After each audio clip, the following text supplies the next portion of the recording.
Today, what we are going to be discussing is about the chapter 4 of the Opmtqm subject. And the title of the chapter 4 is about workforce focus. I would like to share about one areas of inspirational quote coming from the Toyota Georgetown in the USA. According to them, that we've got nothing technology-wise that anyone else can't have.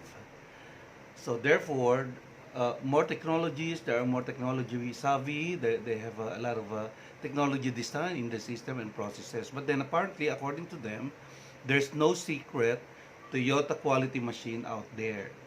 The quality machine is the workforce. So therefore, there are actually articulating about the importance of their human resource as part of the process and the workforce of Toyota Georgetown. Now, the quality machine is the workforce according to the company Toyota. The team members on the paint line specifically were articulated now by the context of the inspirational quote. The suppliers, the engineers, everybody who has the hand in production here takes the attitude that we're making a world-class vehicle. So integrating all the workforces now all together would make a difference in their world-class vehicle production. So that is the take of the Toyota Georgetown to impart in the business, in an organization who wants efficiency in their process. Now, first, I would like to define what is workforce. According to the concept, workforce is everyone who is actively involved in accomplishing the work of an organization. This encompasses paid employees as well as volunteers and contract employees included. Now, it also integrated in the system and in the process of volunteers and contract employees. And that out of which will include team leaders, supervisors, and managers of all different levels, no, inclusive. Now, many companies refer to their employees as associates or partners, and signifying that the importance that people have in driving business performance. It's a given, actually, even in the human resource management subject, it is being given emphasis to and importance. The employability and the inclusions of the supply chains included. What is now the focus of the workforce? Specifically when you're talking about ISO 9000. The personnel performing work affecting product quality shall be competent on the basis of appropriate education, training, skills, and experience. So these are all the inclusions for you to be able to have a focus on your workforce qualification. Now, organizations should determine the level of competence that employees need that can provide training or other means to ensure the competency and evaluate the effectiveness of training or other actions that is going to be taken, ensuring that employees are aware of how their work contributes to quality objectives and maintain appropriate records of education, training, and experience. So these three are actually significant in the discussions. We're talking about education, training, and experience. Now, the workforce focus in ISO 9000 also includes the standards address the work environment from the standpoint of providing buildings, facilities, workspace, utilities, equipment, and supporting services that needed to achieve a conformity to product requirements. As well as determining and managing the work environment, including the safety, the ergonomics, and environmental factors. So these are all integrated in giving emphasis not to the welfare of the workforces, ergonomics in all of its facilities, even just like merely sitting on sitting on your table, sitting on the chair on your table, work table, or just standing and just having a rest area that can relax your back in a production line would mean a very good contribution to these workforces. So that's simple, but then apparently effective way of showing these environmental and physical and mental factors in terms of safetiness and economics designs of facilities and even the environmental factors. What is now the focus? Practices for performance excellence. So understand the key factors that drive workforce engagement for satisfaction and motivation. Now, design and manage work and jobs to promote effective communication is also one factor. And the cooperation, skill sharing, empowerment, innovation, and the ability to benefit from diverse ideas and thinking of employees and develop an organizational culture that is conducive to high performance and motivation. Also, the focused practices for performance would include making appropriate investment in development and learning, both for the workforce and the organization leaders. So these has to be incognizant and one in their way of developing the workforces, no? By instigating them and coming up with an activities wherein they will enhance their skills and training through appropriate development and learning faculties. Now, we can also focus the practices for performance excellence by creating an environment that ensures and improves workplace, the health, safety, the security, and support the workforce by coming up with a lot of activities and policies, services and benefits that would be given and added as part of their motivational incentives. Now, another one for focus practices for performance is that develop a performance management system. How do you go over it? So based on compensation, recognition, reward, and incentive that supports high performance work, work and workforce engagement. So these are needed, for you to motivate people and give them importance even. Now assess workforce engagement and satisfaction, and use results for the improvement. So there, no. So and then assess even, a very good evaluation through assessment, capability and capacity needs, and use the result to capitalize on core competencies, and then address strategic challenges even recruiting and retaining skilled and competent people, and thus accomplishing the work of the organization. So that is needed even. Now, uh, another focus practices for performance excellence is that manage career progression for the entire workforce even, no? So not only selective but the whole organization, and the succession planning for management and leadership position. So you eventually you will see potentials amongst parts of the workforces, and then eventually once you recognize it, so you can manage the progression by tapping the skills of this talented part of the organization. One good example of a quality profile is the Veterans Affairs Cooperative Studies Program. So we call it a VACSP, from the Clinical Research Pharmacy Coordinating Center. It is the federal government in the Americas, a federal government organization that supports clinical trials targeting current health issues for America's veterans. So remember, there are lots of Americans went into the war, and these soldiers and volunteers actually were now needed aid, because some of them have gone through a lot of challenges physically and mentally, after the war, and has resorted to health issues. So therefore, the VACSP are now being engaged by the federal government to help this kind of employees integrated in an organization.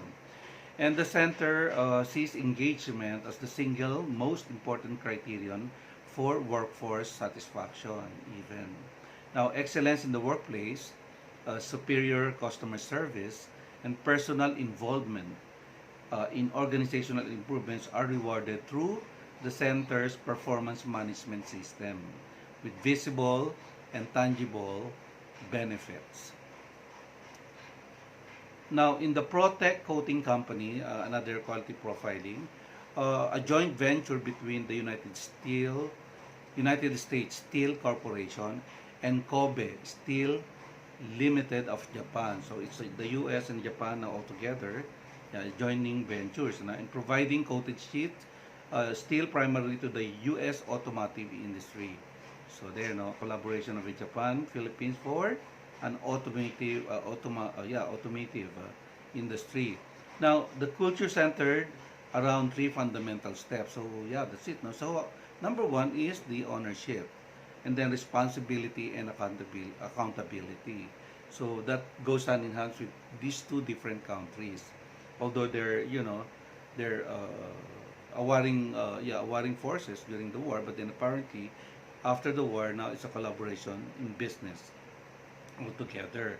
Now the associates work in self-directed teams and are empowered and innovative leaders who fix problems as they are identified. So working in hand all together, no, trans you know trans this rather not considering the past experiences of having war with each other. So it's a collaboration right now that is working all together in the quality profile. Now the evolution of workforce management. So how does it goes? Tailor system and scientific management is one areas of a very good sample and a very good policies that the companies are adhering to.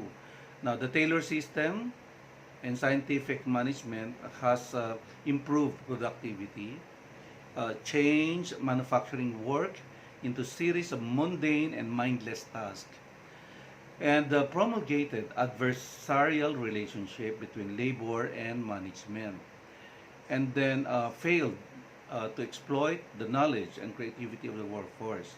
So that's during the Taylor system and scientific management. It's not really a very good review, but then apparently it helps a lot in developing it from that point. Now, another workforce management. Now, how do you go over it?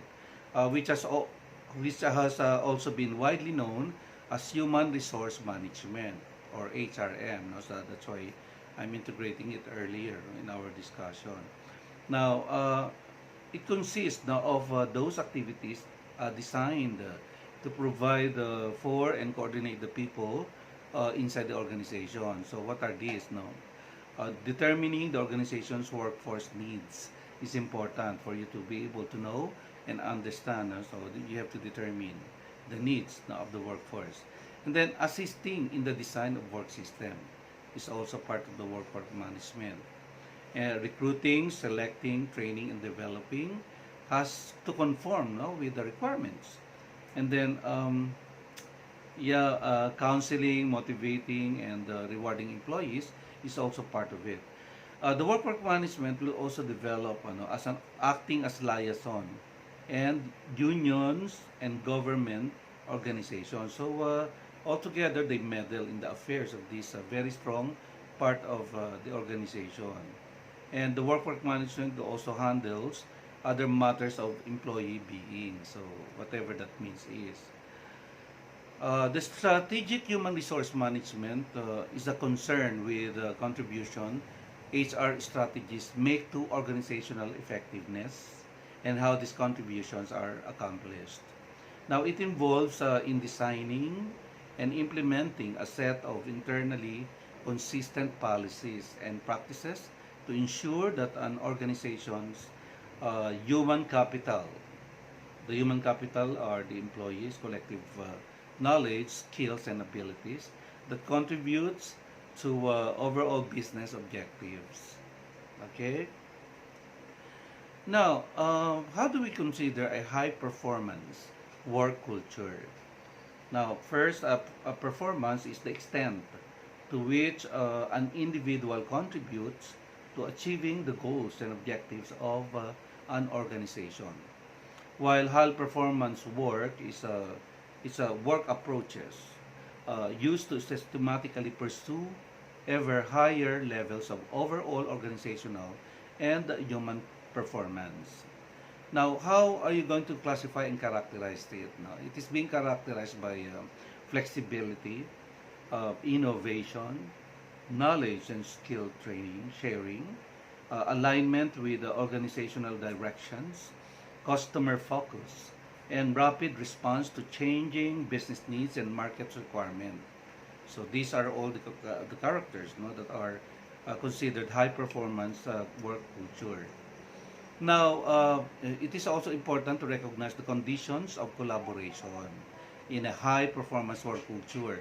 Now, how do we integrate, no, the conditions of collaboration and embrace, no, the differences between these two different cultures to perform better, no, high performance?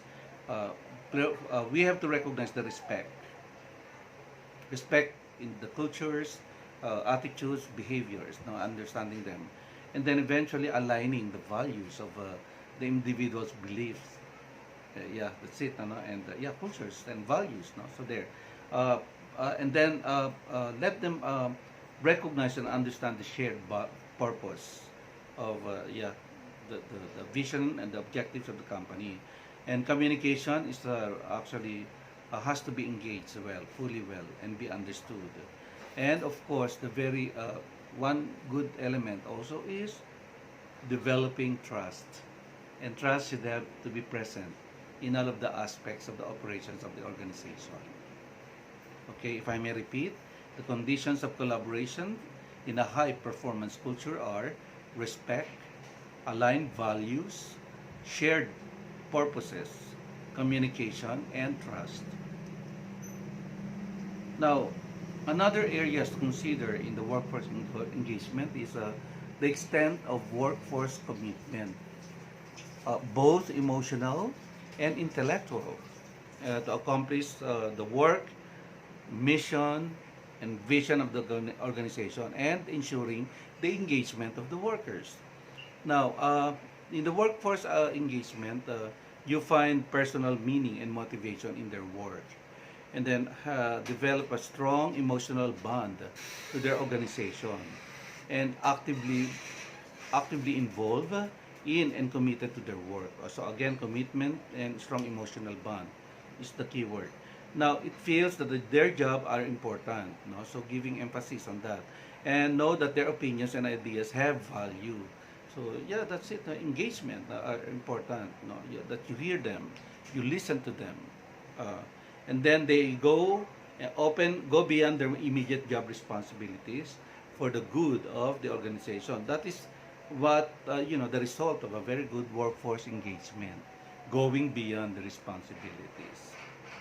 Now, what are the advantages of yeah, workforce engagement? So one good advantages is that it replaces the adversarial mentality with trust and cooperation. So the mistrust are now being yeah, being reconsidered, no, in some areas. Yeah, it is a known fact that somehow we mistrust people. But then apparently, the advantages of having a very good, high performance workforce engagement is replacing the adversarial mentality into yeah, a mentality of trust and cooperation. Now, it also helps develop the skills and leadership capacity of every workforce, no, individual, creating a sense of mission and fostering trust. Now, it also increases employee morale and commitment to the organization. So there, no? And then it fosters creativity and innovation because they are being listened to what they suggest, no? And the source of competitive advantage even. Now, it helps people also understand quality principles and instill these principles in the corporate culture. So, yeah, it gives another level of yeah, embracing another level of corporate culture. and then it allows employees to solve problems at the source immediately. So giving them, the freeway to decide on matters it helps a lot, and to the advantage of workforce engagement.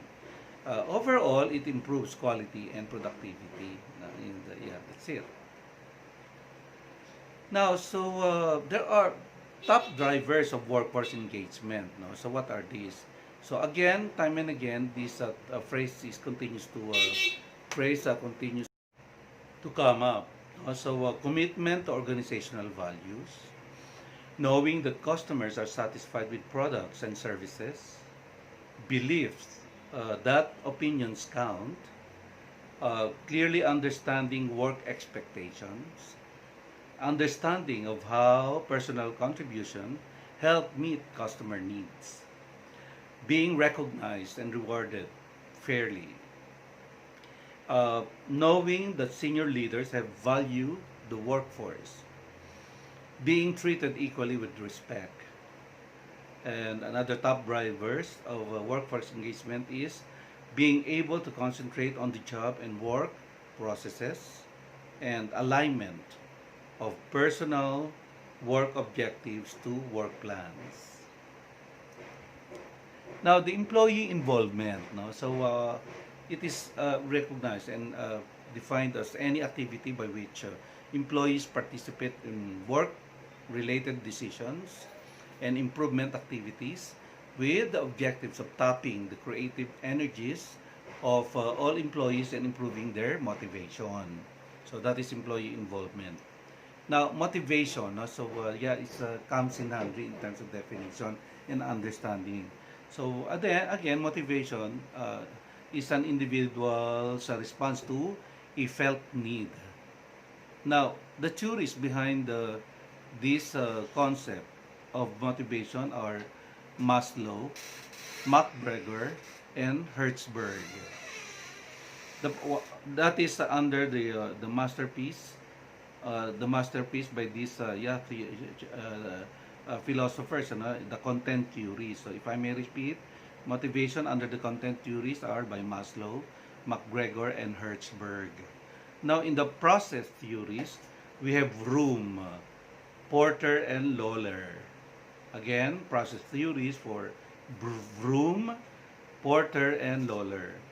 Environmentally based theories are the turf of Skinner, Adams, Bandura, Snyder, and Williams.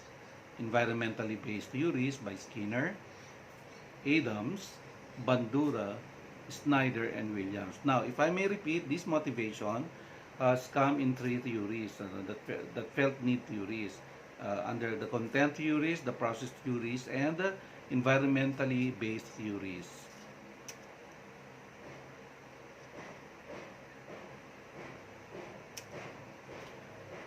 Now, how do you design high-performance work systems? Uh, First of all, we consider the following: work and job design, empowerment, teamwork, work environment, workforce learning and development, compensation and recognition, performance management. There. So these are the things that are being considered. Now, work and job design. So work design refers to how employees are organized in formal and informal units such as departments and teams. Now, the job design, however, is referred to responsibilities and tasks assigned to individuals.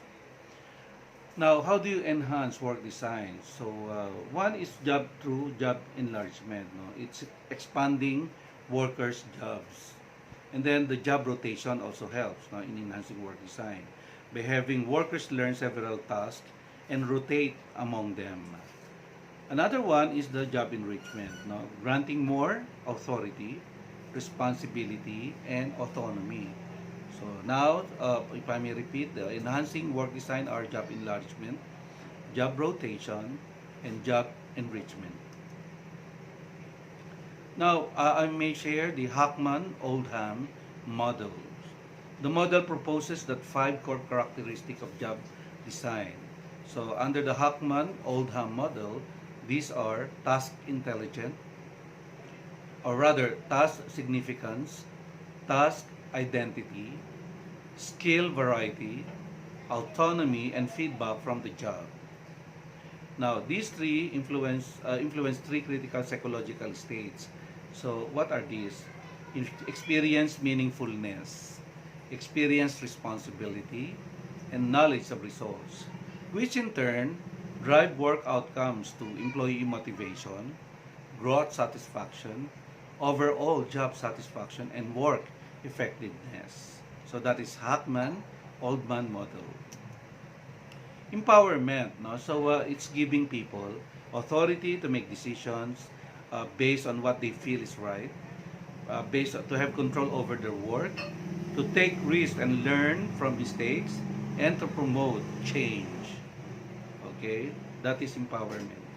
And they believe that a sincere belief and trust in people. Now, successful empowerment provides education, resources, and encouragement. The successful employment also remove restrictive policies and procedures. And it also foster an atmosphere of trust, share information freely, make work valuable, train managers in hands of leadership, and train employees in allowed latitude. Now, teams. What are teams? Now, team is a small number of people with complementary skills who are committed to a common purpose, set of performance goals, and approach for which they hold themselves mutually accountable. Now, what are the types of teams? Okay, there are management teams, there are natural work teams, and self-managed teams. Virtual teams also are being engaged. Quality circles are part of the type of teams. Problem-solving teams are also, uh, yeah, part of it. Project teams. So these are a very good, definition of how teams should be given emphasis. Okay. Now the examples of teams, no, in every organization would include its people, the services they give in, the quality that they impart, the financial standings, and the growth, considered. Now, under people, so there are, the education planning, employee benefits, diversity council, faith in action, and the operation teams are part of a very good example of under people. Now, when you consider in a service, the loyalty teams, it assesses culture, communication, customer loyalty, and employee loyalty even.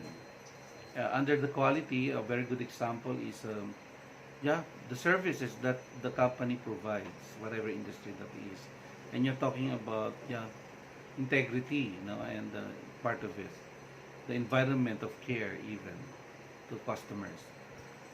Okay, under the financial, a very good example is the payment compliance, uh, uh, the billings and collections now in the process. Documentations and coding is also part of assessment that are needed.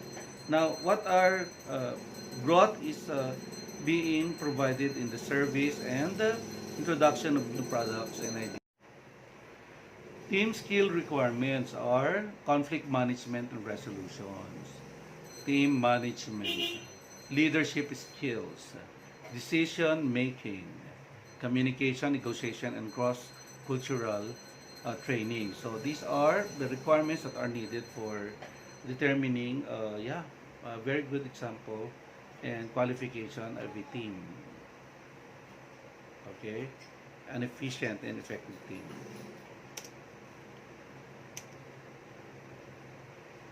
Now, we now try to assess the life cycle of teams.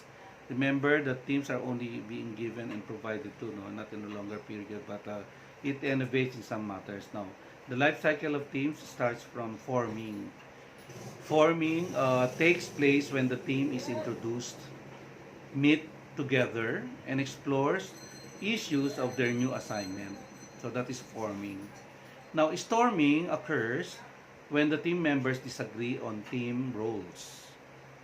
So a lot of deliberations, a lot of common ideas, opinions, and challenges and challenge the way the team will function. So these are a lot of brainstorming efforts and activities, and also you collect opinions, you collect data, strategies by the teams. No, that is storming.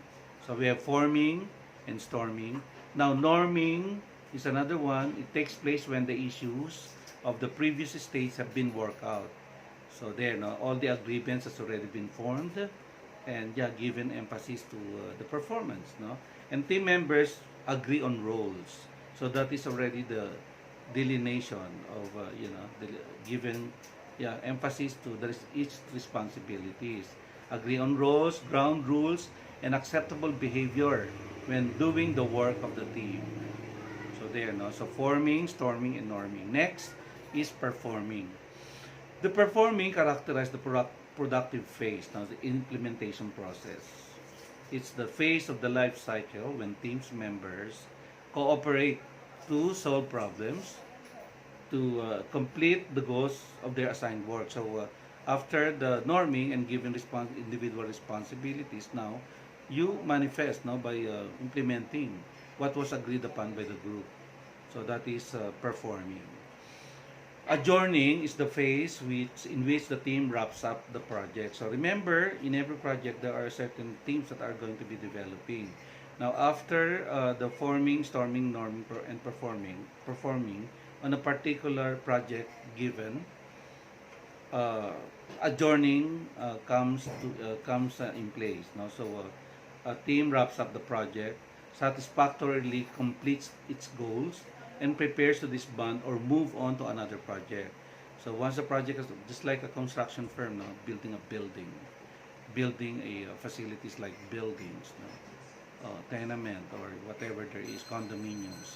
So once it forms initially a forming team, no, and then after planning and everything, that's storming. And then afterwards, giving emphasis to the job and responsibilities of each of every one of them. And then, performing the best they can in the fulfillment of the project by performing. And then wrapping up, it's finished, it's done. But you have to make a very good assessment after the project has been provided and finished. Now, what is the ingredients for successful teams? No, the requirements. What are these? Now, how do you consider a team successful? First of all, is the clarity in the goals and objectives of the team. It has to be articulated pretty well, and it has to have an improved plan. So there's a plan improvement that is in place even. Now, clearly defined roles are important for you to be able to dispense your proper dispensation of work and tasks assigned to each of every member of the teams. Now, there should have a very good and clear communication for everyone involved in a team. And beneficial team behaviors would command submissions even to the efforts of all the team members and leaders. Well-defined decision procedures, balanced participation, established ground rules, and awareness of group process. That is the ingredients for successful teams. And then it helps that a successful team would also use the scientific approaches. Now, in a work environment, so what are the key factors that we're looking into here? So, health is very much important. Remember that health is wealth. Of course, the environment should have also be aware of the safetiness or the safety features of the workforce. And of course, the environment should also bear the overall well-being of its members and employees. Now, in the workforce learning and development, what we are hearing here and wanted to develop here is the research endeavor. No? And research indicates that companies spends heavily on training their workers, and these companies actually outperform companies that spend considerably less workers, less companies that are not into it. No, so it is measured on the basis of the overall, even the impressions in the stock market returns.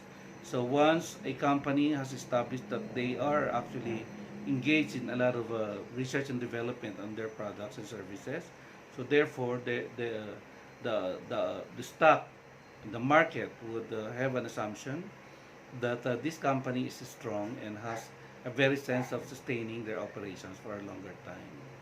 Research, research and development. Now, focus on both what people need to know. That is part of the learning and development, as well as they need to know how to do it. By knowing what to do and how to do it. Now, another workforce learning and development is the continual reinforcement of knowledge learned is being given emphasis and essentials. Compensation and recognition. What is its role? Well, compensation recognition actually refers to all the aspect of pay and reward, including promotions, bonuses, and recognition. So either you can identify it through the monetary and non-monetary or individual and group efforts of recognition. Now, compensation is a merit, no? Merit versus capability, performance-based plans, or gain sharing. So you include that in your basic and some of the benefits that are already being placed now in the organizational strategy pay structure. And recognition is a monetary or non-monetary, formal or informal, individual or for group recognition. So these are all the definition of what compensation and recognition is all about. Now, what is considered an effective recognition and reward strategy? So, number one, by giving both the individual and team awards and involve everyone from top to bottom, from the lowest to the upper level members of the hierarchical structure of the organization. Now, you also recognize give recognition and rewards to tie to the rewards to quality. No? When you impart quality performance, definitely you will people or employees will be assuming that they will be recognized.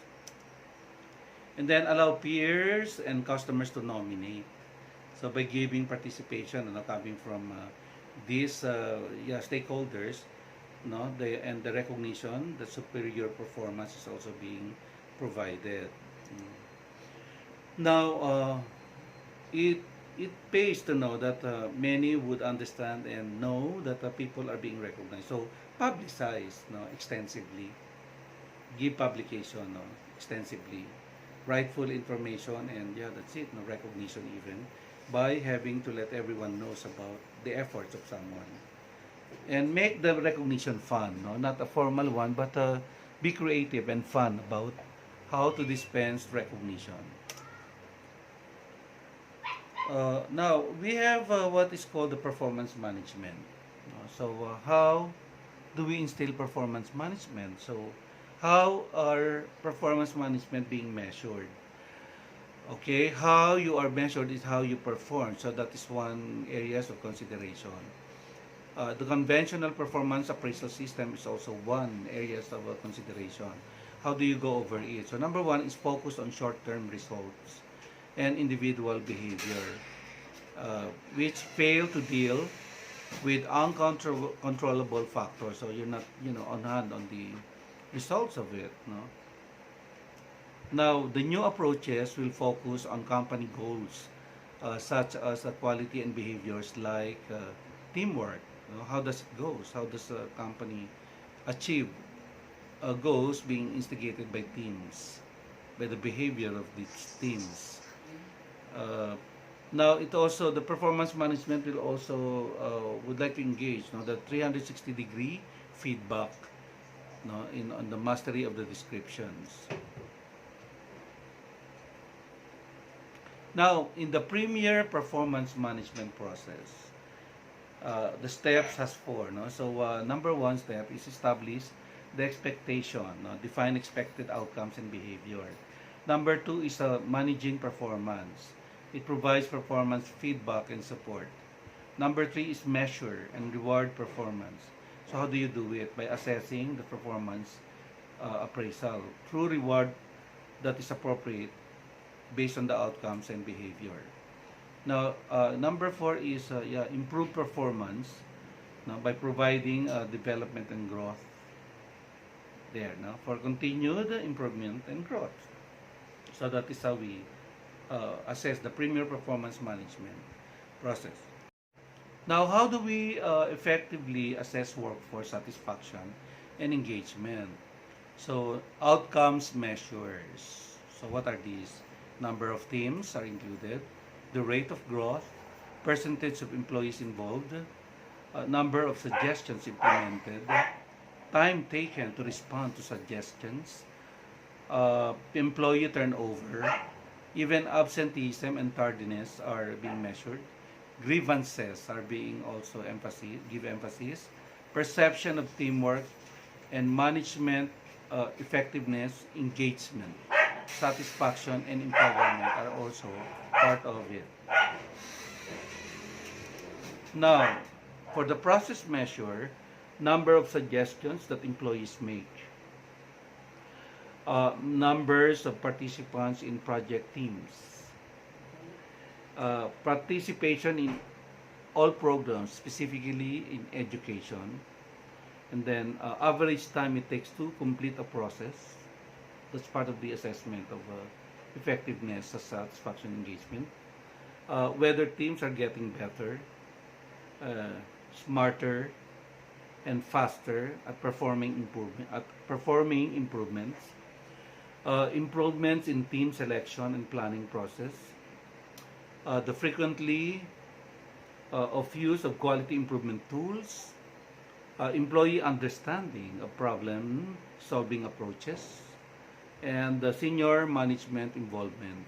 So that's part of the assessment of the workforce achievements or effectiveness in terms of satisfaction and engagement under the process measure. Now, how do you measure workforce engagement? Gallup Q2 is a survey statement that Gallup found as those that best form the foundation of a strong feeling of engagement. So how do you factorize it? So what are included?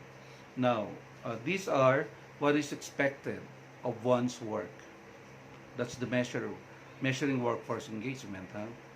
And then having the right materials and equipment to do the job. And then receiving recognition and feedback on process and development. Having opinions that count. Feeling of importance of the job. And opportunities to learn, grow, and develop is also one of the measuring areas to workforce engagement. Now, the index classification under the Gallup engagement are the following: engaged employees, not engaged employees, and actively disengaged employees. Now we define each. The engaged employees work with passion and feel profound connection. And they drive innovation and move organization to its successful, to its success, performance. Now, not engaged employees are sleepwalking through their workday. They're not actually happy doing things, and they're part of their job. They are putting in time but not enough energy. There's no passion into their work specifically, so not engaged. Okay, actively disengaged employee. So who are these? These are unhappy individual at their work. Busy acting out their unhappiness, even manifesting in their actions, attitudes, and behavior, unhappiness. And these workers undermine what their engaged co-workers to accomplish. So you could just imagine the influences that they impart to others, the negativity that they impart to the others. Okay, so that is how the Gallup Engagement Index classification is being defined. Now, how do we sustain high-performance work system? So these systems actually has a regular assessment in terms of the workforce capability and the capacity needs, no, of the workforces. So we have to recognize that. Now, in hiring and training and retention of employees, we should integrate work systems that would, entice them to be engaged and embrace the the culture of what the company will be is offering actually. And we have to emphasize career progression and succession planning and assure them that the company is doing their best to actually engage the employees on a career progression and the succession planning.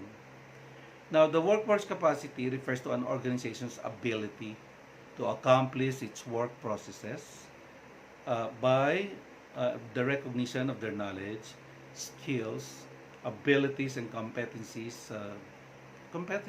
No? And then the workforce capacity refers to an organization ability to ensure sufficient staffing in their levels of accomplishing their work processes and deliver products and services to customers successfully, including their ability to meet varying demands of all seasons, no, of all levels, no, by the but to its stakeholders. Now, what are the effective hiring practices considered? So, number one is determining the key employee skills and competencies. So, we keep on repeating that as part of the requirements for part of the employee pool. So, but the effective hiring practices would engage that. No? And then identify the job candidates based on required skills and competencies. So, definitely hiring people that is appropriate for the open job position. And then screen job candidates to predict suitability and match to jobs. It is being recognized that there are job mismatch, nowadays, just to hire competent people. So, but then apparently, you need HR has to be keen in determining that mismatching is not allowable supposedly. Now, the succession planning will include the formal processes to identify, develop, and position future leaders. So we see upon evaluation and assessment of the workforce, you will see potential. So once you recognize that, you identify. And then upon identifying, you try to come up with an activities that would develop and hone in their position as future leaders.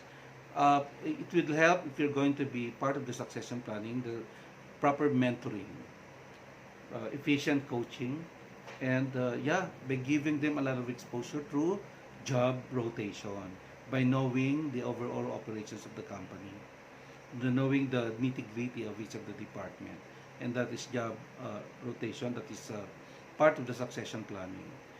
And making sure that career paths and progression for all the employees has to be engaged. So don't be selective about it. Everyone has a voice, everyone has a talent, and everyone has its potentials to grow in their position. So there. And that is how the subject will tell us about this chapter.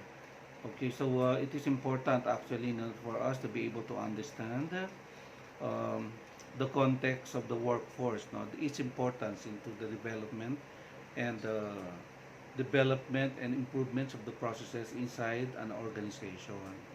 So there, I hope the chapter 4 under workforce focus of the operations management, total quality management, would give us a very good understanding about their importance in the organization. So class, thank you very much for giving your time, sparing your time watching my video. And I look forward to seeing you again in some of our future chapter discussions. Thank you and have a good day.